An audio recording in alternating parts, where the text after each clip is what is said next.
On the 21st of October 2021, at around 3:10 in the afternoon, a 911 call came into the emergency services in San Diego, California. Yes, ma'am. My wife and another man were, I found them dead on the couch, bullet holes in the face. Wait, someone was shot? Two people, a man and my wife. The voice you just heard is that of 29-year-old social media sensation Ali Abulaban, better known to his followers online as Jinnkid. Ali was a young guy in the prime of his life who seemed to have it all. He was married to a beautiful woman named Anna, with whom he shared a daughter, and the family had set up home in a luxury high-rise apartment complex in the East Village, San Diego. He had a good job in IT, which included some kind of security clearance, and had success in other areas too. He had gone viral online, making Skyrim in real-life videos and doing impressions of celebrities and characters from films, amassing over 1 million followers across different platforms. His wife Anna was also active on social media. She had a much smaller following, but one which was steadily growing. She would appear in Ali's skits and videos and also post content of her own, showing a happy and loving couple living and enjoying life. Things seemed perfect. And yet, there Ali stood in the apartment which had once been the family home, on the phone to 911, having just found his wife and another man named Ray dead on the sofa. Or so he said. You see, before placing the phone call to the emergency services, Ali had made another phone call, this one to his mother, and what he told her was worlds apart from what he had told the dispatcher. I just like the burn to move my own house. I just like the burn. I just like the burn. Just I don't know.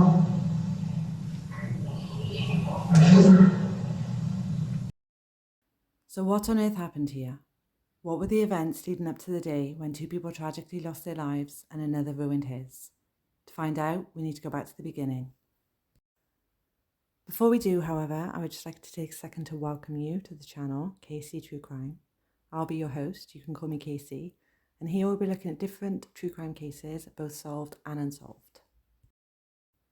If you get through the whole video and find it interesting, please leave a like and consider subscribing if you'd like to see more from me. So with introductions out of the way, let's get into the case of the social media personality Jinnkid, real name Ali Abulaban. Ali was born in 1992 in Staten Island, New York, and grew up in Virginia. He was the eldest of 4 children and had an older half-sister too. According to Ali, his childhood was not great. At trial, he alleged that his father was both verbally and physically abusive towards him from just before his teenage years onwards. After finishing high school, Ali said that he was, quote, dragged to the nearest community college, but that he did not finish and had no idea what he wanted to do with his life. He was still living at home with his dad, and both of them were physical with one another. So at 21, in order to, as he put it, remove himself from that home, Ali joined the military. After completing basic training, he became an airman and hoped to work in intelligence. But the list to get on that was rather long, and Ali, wanting to leave the household, could not wait. There was an opening at the Air Force Police Academy, so Ali joined, went through the training, and became a military police officer. At age 22, Ali was stationed to an airbase in Okinawa, Japan, which is where one night he would meet a beautiful young woman named Anna. Anna Marie Macedonio was born in 1993. There were conflicting reports online as to whether she was born in the Philippines or whether she was born in Japan. What we do know is that she had Filipino nationality and was raised in Okinawa and educated on a US military base due to a family member being stationed there for work. Before officially meeting, Ali had seen Anna around the base with another member of the military. This was a guy that Ali had tried to befriend, but nothing came of it. One night at a bar, Ali saw this guy come in with Anna and one of her friends. The two men got chatting and Ali and Anna were introduced. At some point, the guy suggested that Ali go dance with Anna, which Ali found weird as it seemed clear to him that this guy and Anna were in a relationship. Either way, they had a dance together and then everyone got on with their night. Now, this man was not Anna's boyfriend, as Ali had thought. He was actually her husband, but that relationship would end in divorce after he was discharged from the military and left Okinawa. The next time that Ali and Anna crossed paths, Ali was stationed at a gate of the base, checking the IDs of those coming in. Anna pulled up in a car with a friend. Ali instantly recognised her, but Anna didn't seem to recognise him at first. When Ali checked Anna's ID, he found it to be expired, so he pulled the car over as if to give her a citation. But instead of giving her a citation, he wrote down his phone number and gave that to her. And I don't know if that's smooth or if that's weird or what, but it seemed to have the desired effect on Anna. After that, she added Ali on Facebook and the two began communicating often, even falling asleep together on Skype. After a couple of months of this, they had their first date and would eventually become a couple. Now, from the beginning, there were issues and red flags. Anna's friends really did not like Ali. Now, that in and of itself is not necessarily a red flag. No one can get on with everyone. But if everyone seems to dislike you, you might want to ask yourself a question or two. But it was the reason why they didn't like him which was a red flag. It was his treatment of her. They found him to be controlling of her. When you look back, Ali, in that relationship at the time, do you see in yourself things that could be interpreted as controlling behaviors? Yes. Ali always wanted to know what she was doing and who she was with, and if they were out together of an evening, he would be telling Anna when it was time to leave. It's like it's 3 a.m, you know? I have to go back to work at 8 a.m, you know? It's like... And in the way you're describing it right now, you're using a voice that sounds kind of calm and easygoing, but when you look back, do you recall using like a level of voice or a tone of voice that was maybe a little bit more authoritative, commanding? Yes. To Anna, yes. I would be like, hey, because in the beginning I would suggest it, but then it got to the point where I was like, all right, Anna, come on, it's time to go. Were you getting frustrated? Yeah. Friends of Anna came to the trial and testified that Ali was violent with Anna as far back as their time in Japan, saying that he would slap and push her, leaving marks on her body. Ali denied that he was ever violent with Anna in Japan. Not that her friends would have necessarily seen anything, because according to Ali... I would never do that in public. I mean... But there was a violent incident in public which led to his discharge from the military. Ali was out one night in a bar where Anna worked. According to his testimony, he got so drunk that he was resting his head on the table. Naturally, he was kicked out. Ali was helped out of the bar by Anna and one of her friends. He said that they were holding him up and walking him out of there when he slipped over, falling and dragging Anna down with him, causing her to injure her knees. The friend who had been helping shouted at him, saying that he had pushed or hit Anna. Ali in his testimony insisted that he fell and did not assault Anna, but other witnesses at trial said that he had in fact been violent. Bystanders overheard the friend shouting, causing them to come over and intervene, and a fight broke out. When the military got wind of this, Ali was called in and subsequently discharged. After getting kicked out of the military, Ali left Okinawa with Anna and they went to the Philippines together. But after some time, Ali had to return home. So he went back to Virginia and found himself a job. Then Anna found out that she was pregnant with Ali's baby, so plans were put in place for him to bring her over to the States on a fiancé visa. Paperwork of that sort is obviously not done overnight, so by the time Anna got over to America, their daughter had been born and was 9 months old. A video that Anna posted to TikTok showed her arriving at the airport and Ali meeting their daughter for the first time. The two got married and started this new chapter of their life together. Both landed jobs at the same company and things seemed to be getting off to a good start. The couple settled down and the family stayed in Virginia for a few years. Ali was very happy. In an interview he gave from jail to Fox 5 San Diego, he described how great their life was there. He said, "We owned a home in Virginia. We had the American dream. We have 2 cars. Our life is perfect. So I said, let me pick up another hobby." That's when he started posting his videos online. He went viral with the Skyrim skits, and his impressions were also very popular. And to be fair, the impressions were good. Look, Dad, I know it sounds crazy, alright, but just hear me out. The map exists. You're not gonna find a better movie. Guy from Blockbuster. He keeps saying I have to return the DVD. You're not gonna get it back, man. You wanna with me? Okay. God, okay. Do you wanna play games? Okay. I play with you. Do you wanna play rough? Okay. While it's not necessarily the kind of content that I would consume over morning coffee, there definitely was some talent there. Anna started off filming Ali's skits before actually appearing in front of the camera herself. Now, Ali may have thought that their life in Virginia was perfect, but Anna missed her friends. Some of her friends from back home had moved to San Diego, and Anna began visiting them. Ali came on some of those trips as well, and the two of them began toying with the idea of moving out to San Diego themselves. Anna would be closer to the friends she missed, and Ali would be closer to Los Angeles, where he hoped to collaborate with other content creators based there, and perhaps even become an actor. So in February 2021, Ali, Anna and their daughter made the move and set up their new home in a rented apartment in the East Village, San Diego. Things seemed to be going fine at first. In April, Anna posted this video to TikTok showing her and Ali dancing around their apartment, all smiles, under the caption, "When your relationship is drama-free." And this is an example of reality being different to what people post online, because this relationship was anything but drama-free. In fact, we cannot even really categorise some of the issues in the relationship as drama, as there was abuse. Putting aside the incident in Japan, where witnesses said that Ali was violent, which he denied, we know from Ali's testimony that he was abusive, and this as far back as their time in Virginia, when he pushed Anna to the ground. But it was after the move to San Diego in July of 2021 when things took a turn and began hurtling downhill. There were many instances of violence from July until Anna's death in October. On the 21st of July, Ali punched Anna repeatedly in the face, causing injuries to her. Ali's sister was in town visiting the family and was in the apartment when this happened. She wanted to call the police, but Ali told her not to, instead saying that he would leave the apartment. Messages exchanged between Ali and Anna the next day have Anna telling Ali that he could have killed her, and Ali apologising, telling her that he lost control. He also wrote a note on his phone telling himself to stop abusing his wife and talking about how wonderful a wife she was. And if you need to write yourself a note to remind yourself not to beat up your significant other, then you probably don't deserve to have one. On the 23rd of July, Ali took disability leave from work for mental health reasons, but it does not seem as though he sought any help for his violence. But Anna forgave him and took him back, but the violence continued. At one point in July, Anna told Ali that she did not feel safe with him, but every time that Ali got violent, he would apologise and Anna would forgive him, and the awful cycle continued.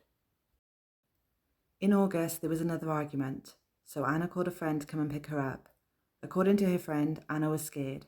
When they left, Ali followed them in his own vehicle, driving aggressively, swerving near them and brake-checking them to get them to stop the car. But it was in September that the relationship got much worse and things escalated. On the 6th of September, Ali sent a message to one of his contacts saying that Anna had left him, and indeed she had left the apartment with their daughter and they had been staying with friends. Ali says that he started making recordings of interactions with Anna around this time so that he would have an exact record of events for, quote, his own protection, which is actually quite funny for lack of a better word, as some of these recordings make him look rather bad. On the 8th of September, Anna came to the apartment with their daughter. An argument started, so Ali pulled out his phone. In the video, you can see Ali blocking the door, having taken Anna's phone from her, and Anna saying, "I don't know why you're blocking me in here." Both of them started referring to their daughter as your daughter, and saying that the other should take her, which is just awful, but it's made all the worse knowing that their daughter was there and heard it all. You can actually hear her on the video. Now, I'm not saying for one moment that these two are bad parents. By all accounts, they love their daughter. It's possible that they were just saying that to hurt and get at each other, but it's really unfortunate that their daughter had to hear it. After the recording finished, another argument broke out over luggage and Ali got violent, causing these injuries to Anna. This time, Anna called the police. Can you please send a boy? Are you having a fight with a spouse or a boyfriend? Yes. And Did he hit you? Yes. At some point, Ali started a live stream on Instagram. Oh, great. You were on the phone with police? Oh, I said that? Wow. Bring you to San Diego for what? So you can run to your friends? You're not even an American citizen. I brought you to this goddamn country. Name one man that would do that for you. If I was petty, I would tell them that she beat me the up too. And you know what? Goodbye to your little citizenship there, Miss Filipino. He also said on the live stream that she was the one blocking him in, but the video he made with his phone shows otherwise. San Diego Police Department! Despite the police coming after Ali left, nothing came of the call. It just went crazy and pushed me and I had a scratch on my knee and like, oh. Okay.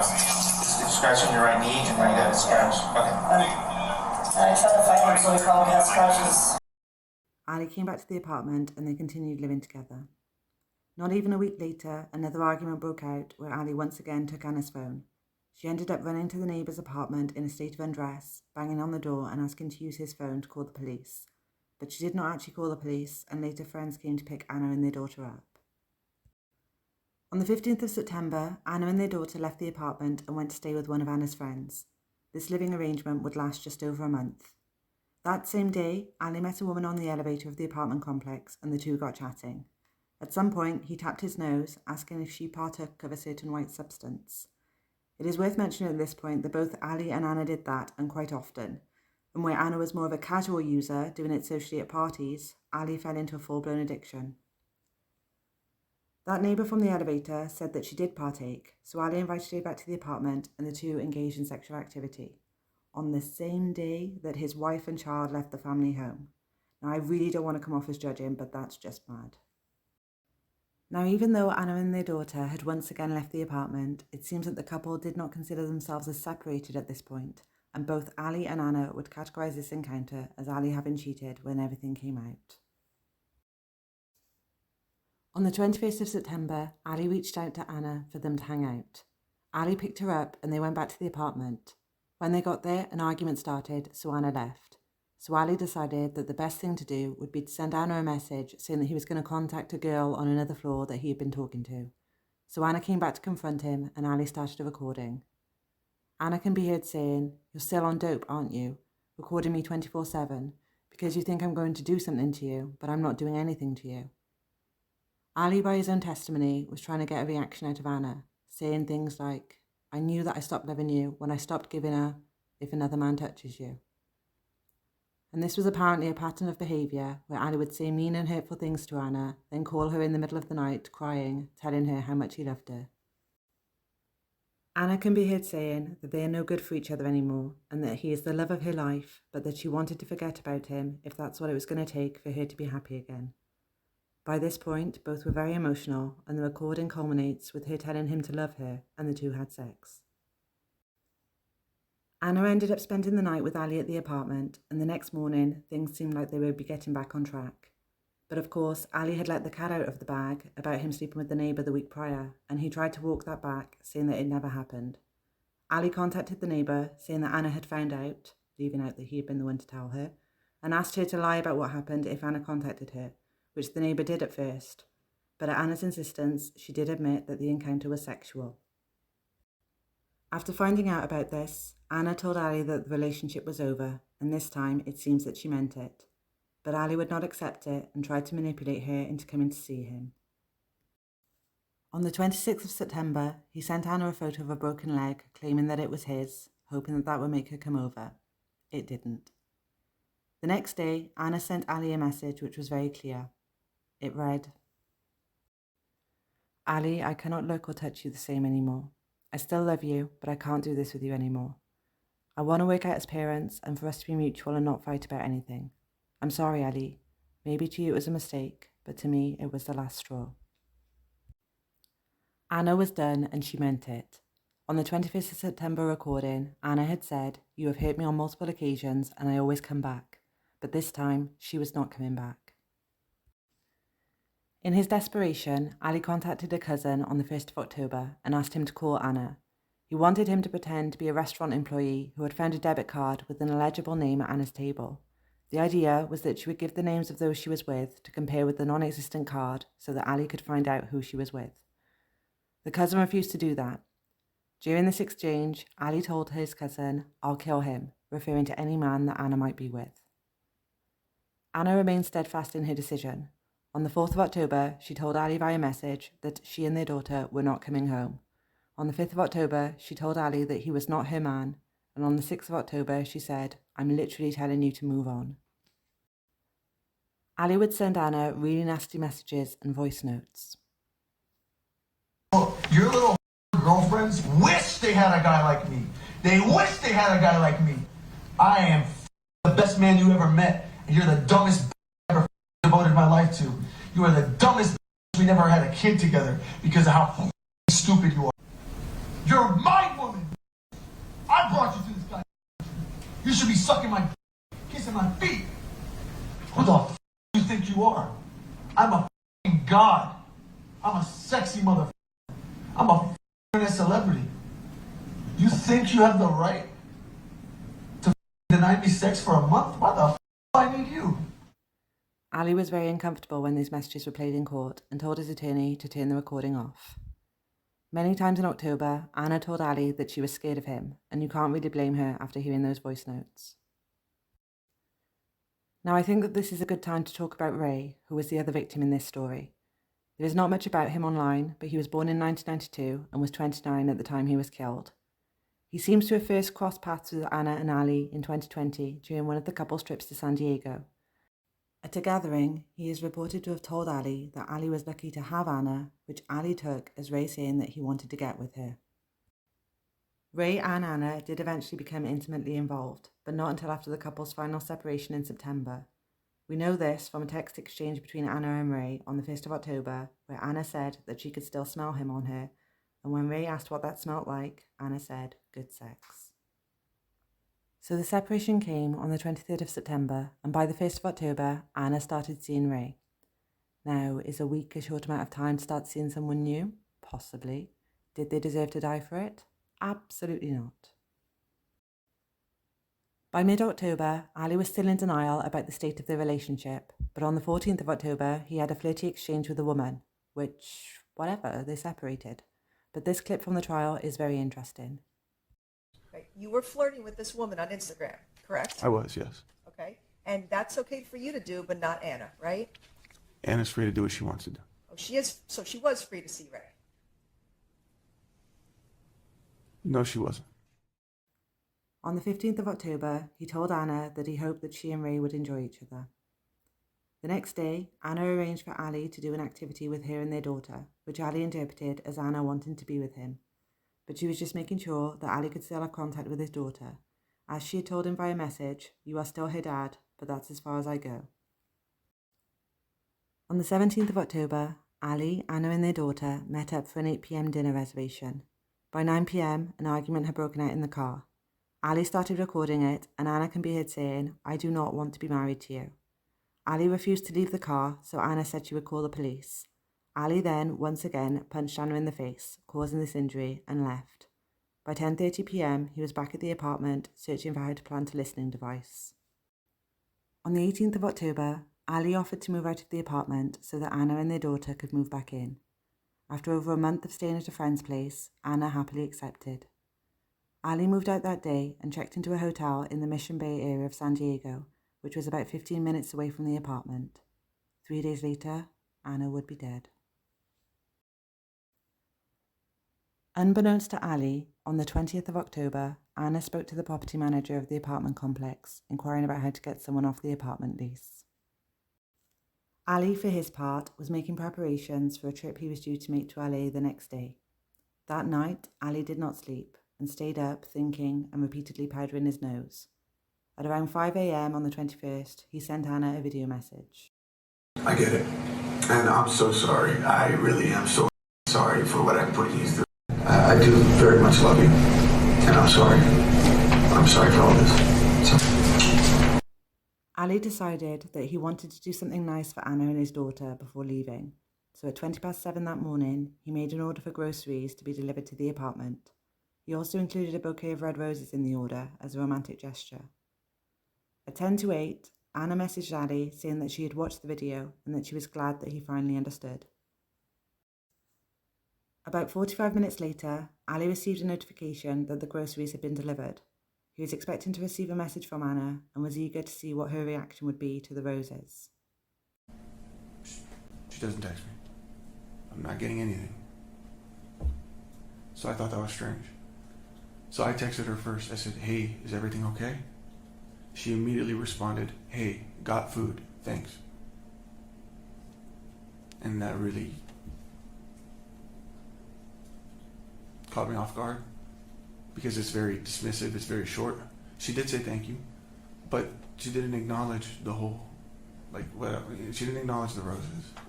And I thought that was so strange. Objection not responsive, narrative. Objection indeed. There is zero snobbery towards grocery store flowers in this household.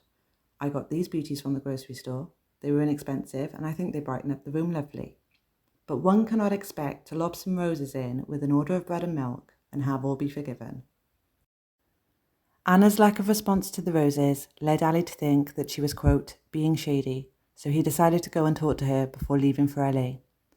When he had moved out of the apartment on the 18th of October, he had kept a key card, so he was able to gain access to the apartment. He got there and knocked, but there was no answer, so he let himself in.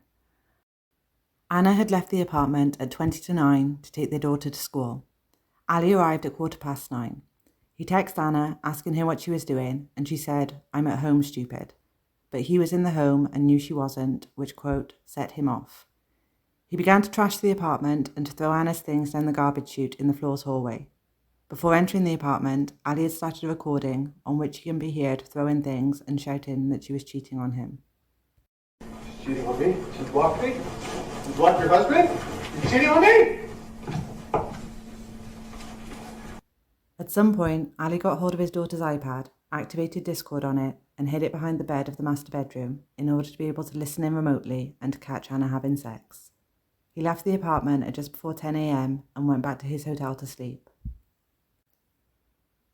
At 10:30, having returned home to a trashed apartment and her belongings thrown out, Anna sent Ali a message saying, "I want you out of my life, once and for all." She contacted the property manager to see if there was any way she could get access to the place where the building's rubbish went, but she was told that it was inaccessible to residents. She also got in touch with a friend, asking her to pick their daughter up from school that afternoon so that she would have the time to clean up the mess that Ali had made. At 2 p.m, Anna was captured on the building's security cameras, arriving at the apartment with Ray. A little while later, Ali awoke in his hotel room to the sound of Anna talking with a man. And I'm half asleep, and I'm just absorbing all this, and then immediately I'm like, oh my God, that's Anna. Oh my God, who's that man? Who's that man? Oh my God, there's a man. I'm saying this out loud to myself, freaking out. I mean, I feel like I caught Bigfoot or something. Ali quickly got dressed to go over there. On his trousers was the gun he had been carrying around with him since moving out, which he did not have a permit for. He once again powdered his nose to, quote, be focused and in the zone. On his way over there, Ali texted a friend saying that there was a man in his house and told him not to contact Anna. When Ali arrived at the apartment complex, he parked on the street and activated a recording on his phone. He got in the lift and took it to the 35th floor. He was captured on a neighbour's security footage running down the hallway. In the clip, you can hear him opening the door, and seconds later, he fired.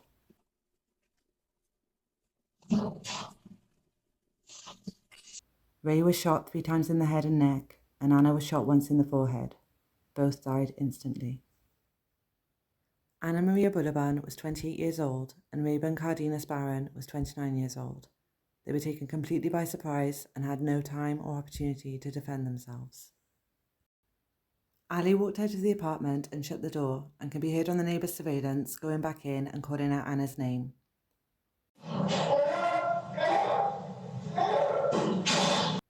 Whether this was out of disbelief for what he had just done, or to make it sound like he just found them, is unclear. He called his mother and confessed to her, and we heard parts of that phone call earlier in the video. He also called his father to tell him what had happened. At first, his parents didn't believe him, thinking that this might be something for one of his videos, but they quickly realised that he was serious. Ali took a photo of Anna and Rayburn's bodies and sent it to his mum, his dad, and the friend he had been texting on the way over there. It was gone 3 o'clock, and his daughter would soon be finishing school. Ali did not know that Anna had arranged for their daughter to be picked up by a friend. As far as he knew, Anna was to be the one to get her, but since he had just killed Anna, that was no longer possible. So he told his mother that he would go and pick his daughter up. He left the apartment and bumped into a neighbour on the lift. At first he was cordial and all smiles, trying to pretend like everything was okay. But when the neighbour got too chatty, Ali said, "Stop asking me questions." He left the building and called 911, pretending that he had just found Anna and Ray like that. So hold on. Tell me what you saw when you went in there. I saw my wife on the couch, put my hand on her head. Why is this on I don't know who he is. I know him. He's in the grave. Ray? Okay, I know you said your wife was shot in the face. Is that what you said? Yeah, on the forehead. And he had 2 or 3 bullets in the head. He's also shot. Ray is. Yeah. Okay. Ali got to the school and told them that there was an emergency and that he needed to pick up his daughter early. When she came out and saw Ali, she asked where her mum was. Ali asked her to please not ask about her mother and to get in the car. While driving, Ali was on the phone to his dad, coordinating where to drop his daughter until his parents could come and get her. They were still in Virginia, which is very far away from California, so it was decided that Ali would drop his daughter at a family member's place about an hour away until his parents could come. All of a sudden, his daughter asked why there were so many police cars around, and Ali looked in the rearview mirror to see a line of police cars silently following him along the highway. He pulled over and told his daughter, "I hurt Mummy, I have to go away now," and was arrested. While being arrested, he called out to his daughter that he loved her. When the police got to his daughter, she told them that Ali had hurt her mum. When they asked her either why or why she said that, she replied, "Because he's crazy." Ali was booked into jail on 2 counts of first-degree murder. At his arraignment on the 25th of October, he entered a plea of not guilty. Now, there was never any question about whether Ali killed Anna and Ray. He did it, he recorded himself doing it, and was recorded on a surveillance camera admitting to having done it. The question was this first-degree murder, second-degree murder, or voluntary manslaughter? The trial began on the 1st of May 2024. The defence's position was that Ali was a man, quote, driven to the brink, almost as if the state of his marriage, the constant back and forth of breaking up and making up, caused him to do what he did. They brought up the alleged verbal and physical abuse during childhood at the hands of his father, and that Ali may have had some issues with identity. As Ali put it, he was growing up in a Middle Eastern/Arab culture household where certain expectations were put on him as the eldest son, and that he was not able to live up to these expectations. He was also torn between trying to adhere to the way of the household whilst trying to fit in with other kids of his age who were not a part of that culture. If true, of course being pushed and pulled in different directions can be confusing for a developing child, but does that really have any bearing on this case? The prosecution described Ali as a ticking time bomb and said that it was not a question of if he was going to kill, but when. In the weeks and months leading up to the murders, his behaviour escalated with more instances of violence. He must have known that his behaviour was wrong due to how profusely he would apologise after every violent incident.